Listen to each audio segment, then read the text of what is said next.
Il est tout juste 9 heures et comment se porte le CAC? Eh bien, pour y répondre, et c'est vraiment l'heure de retrouver notre expert, vous le voyez, Charles Janus pour ChronoCAC. Bonjour Charles Janus. Bonjour Roselyne. Vous êtes coach chez Interactive Trading. Alors l'indice phare parisien semble en période d'essoufflement suite à son dernier franchissement de résistance, malgré la hausse de vendredi dernier. Alors oui, on va le voir quand même, l'indice parisien essoufflé, mais avec encore peut-être un petit peu d'énergie sûrement pour les prochains jours. Alors cette énergie, il va avoir du mal pour l'instant à aller la prendre du côté de la macroéconomie aujourd'hui, puisque peu d'événements sont attendus. Ça lui faudra attendre en fait ce soir après clôture à 18h45 le discours de Christine Lagarde pour avoir un petit peu d'animation de tendance, mais ça sera qu'après clôture malheureusement.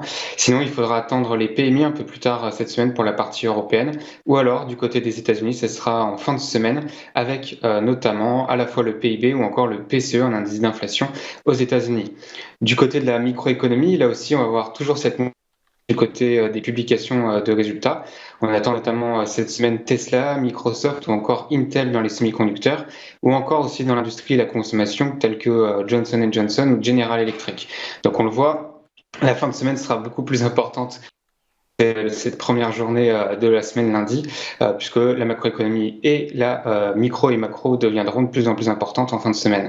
Maintenant, quand on regarde des éléments plus techniques sur l'indice parisien, le CAC 40 en fait a fait le strict minimum en termes de consolidation. On le voit notamment avec les retracements Fibonacci sur le graphique. En fait, le CAC 40 est venu juste simplement toucher les 23,6% de retracement. C'est le strict minimum qu'il pouvait faire. Sinon, ensuite, on avait le 38,2 un petit peu plus bas. Mais apparemment, pour l'instant, les opérateurs ne veulent pas aller plus loin à la baisse. D'ailleurs, la journée de vendredi ne s'est pas poursuivie dans cette direction. On a tout de suite un rebond technique sur les 50% de cette bougie flux de jeudi dernier, ce qui montre qu'il y a encore de l'élan acheteur et que dès qu'il y a un trou d'air, les investisseurs, les opérateurs reviennent vite pour combler en fait les portefeuilles qui sont pas encore exposés. Donc en fait, on a toujours des opérateurs qui sont en recherche de trous d'air pour suivre cette tendance haussière que la plupart d'ailleurs ont manqué pour l'instant depuis le 1er janvier. Donc, pour les traders de court terme, les petits replis sont des opportunités. La première zone importante, ça va être les 6915 points sur l'indice parisien pour les traders intraday notamment. Et puis l'objectif derrière, c'est d'aller viser notamment les derniers plus hauts récents et notamment après le niveau de résistance à 7160. Cette fois-ci des investisseurs, on peut attendre des replis jusqu'à environ 6800 points à peu près. C'est à peu près la zone de polarité de couleur verte, ancienne résistance devenue support. Et bien tant que cette zone n'est pas reprise, les achats sont toujours à bon compte intéressants à faire, notamment au plus près possible de ce niveau-là. Et l'objectif derrière, c'est d'aller viser pourquoi pas 7384 points, qui est l'ATH en fait sur l'indice parisien.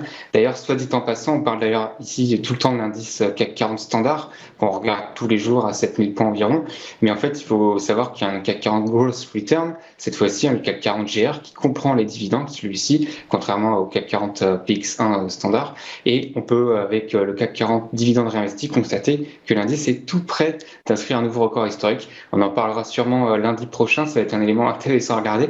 Alors qu'on parle encore de marché baissier, et bien si on prend l'indice parisien avec les dividendes réinvestis, il est sur le point d'inscrire un nouvel ATH, montrant ainsi la force du marché français, qui est quand même, on peut le dire, drivé à la fois par Total et par LVMH, deux poids lourds du CAC 40 qui se sont très bien portés ces 2 dernières années. Alors maintenant, pour finir du point de vue technique, en fait, pour les investisseurs un petit peu de moyen terme, si la polarité des 6800 points est le niveau à défendre et le niveau à partir duquel on pourra acheter, on pourra également surveiller la moyenne mobile à 20 périodes qui est en train de remonter et qui coïncidera aussi, à mon avis, d'ici 48 heures aux 6915 points, une polarité de court terme pour les traders qui pourrait déjà devenir un palier de moins peut-être pour les investisseurs si on est à toucher cette moyenne mobile à 20 périodes. L'objectif, il est clair, c'est toujours de défendre cette tendance haussière et d'aller chercher de nouveaux plus hauts dans les prochaines séances, d'autant plus que du côté américain, les indices repartent à l'hausse. On l'a vu avec la séance de vendredi qui a mis une très belle impulsive de couleur verte, montrant que les acheteurs n'ont pas dit leur dernier mot, notamment outre-Atlantique. Merci beaucoup Charles Janus pour votre décryptage et belle journée à vous. À suivre les Market Movers.